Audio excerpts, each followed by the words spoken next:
it rains pennies from heaven.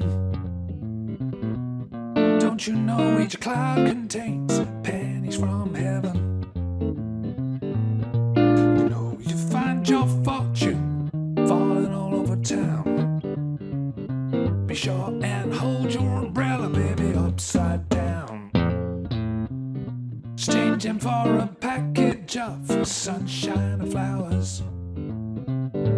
If you want the things you love, you must have showers. And if you hear that thunder, you don't hide under a tree, 'cause there'll be pennies from heaven for you, baby and me.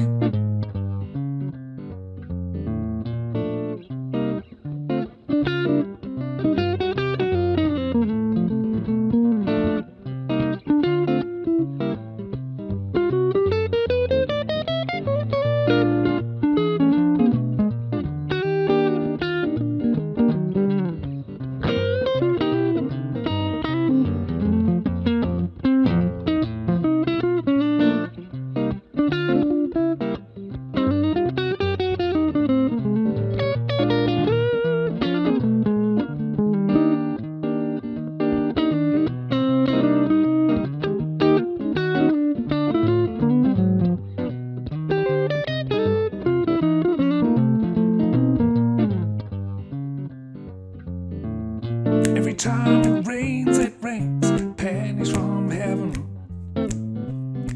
Don't you know each cloud contains pennies from heaven?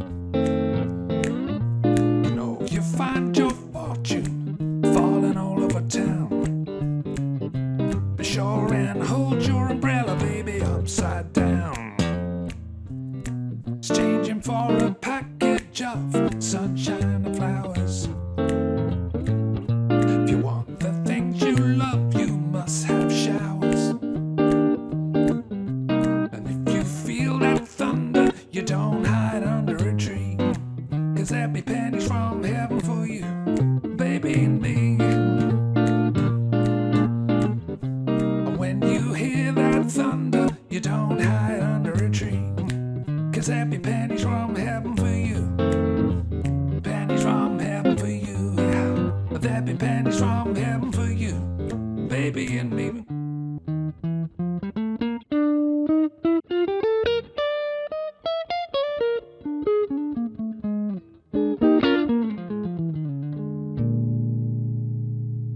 Okay, so here it is, the Boss RC1 loop station. This is, I think, the most basic loop pedal that Boss make. It has 12 minutes record time available to it, which is plenty for me. It can record, it can overdub. It has only one button switch, which is the switch you get on a normal standard Boss pedal, but it has an expression pedal output, which I think is pretty essential, which you can stop, undo, or clear the memory. It has a level knob on the top, and what that level knob does is it determines the output level of the recorded loop.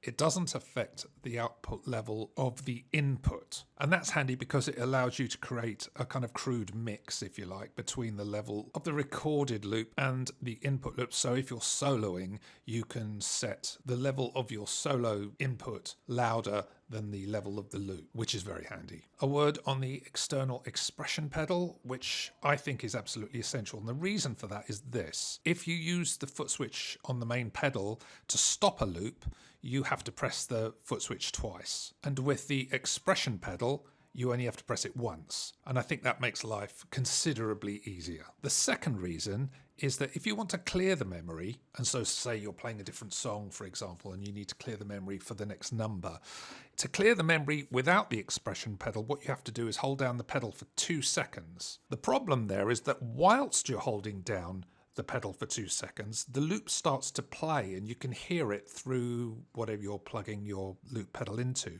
And if you're doing a live gig, that's slightly problematic. If you're using the expression pedal, you hold down the pedal for 2 seconds and you don't hear the loop in the background. And that is a big improvement and I think pretty essential. Sound quality is great. No issues with that at all. I can't hear any noise or anything like that. So yeah, no issues with sound quality at all. Sounds great to me. Now, why did I buy a loop pedal? Well, the reason I bought a loop pedal is that I've currently got a gig every week. It's at a winery in the Hunter Valley in New South Wales. It's called Hanging Tree Wines, which is actually my favourite winery in the Hunter Valley. Yes, so a big shout out for them. Lovely people who run it. I'm there I play for just about an hour or an hour and a half every Sunday. And what I want the loop pedal for is just to make it a little bit more easier to play solos, so I'm not playing solos solo all the time, if you see what I mean. What I want the looper for is to record the changes, record the chords, and then I can jam over those just like you would in a quartet or a trio with a live band. Now, I have the GX100, which I use on the gig because it sounds good. I use that for a bit of reverb and extra effects and stuff like that. But the looper in that only lasts for about, I think, 30 or 40 seconds, which is nothing like long enough for your average jazz standard. So that's a shame because it means I have to get another pedal, but you can't have everything, I suppose. And I just needed a fairly basic pedal because I don't need drum machines and I don't need to do masses of overdubbing and stuff like that. I just need to record the basic chords so I can jam over them. So that the RC1 is absolutely perfect for that job. Now, I'm a complete beginner to looping. I've never done this before. So I've been doing it now for about 5-6 weeks. And the first thing I realise is it takes a little bit of practice. And I suppose the more you do it, the better you get at it. The trick is just hitting the pedal exactly on the correct start point and exactly on the end point of the loop that you want to record. And that's tricky. It's not something that is intuitive. You have to learn how to do it, and it is a little bit tricky, as I say. But I feel I'm kind of getting there a little bit with it. But there are other issues. The main issue for me is that it's another thing that you have to do. So if you take the opening track that I played there, and when I recorded that track, I kind of left everything in warts and all.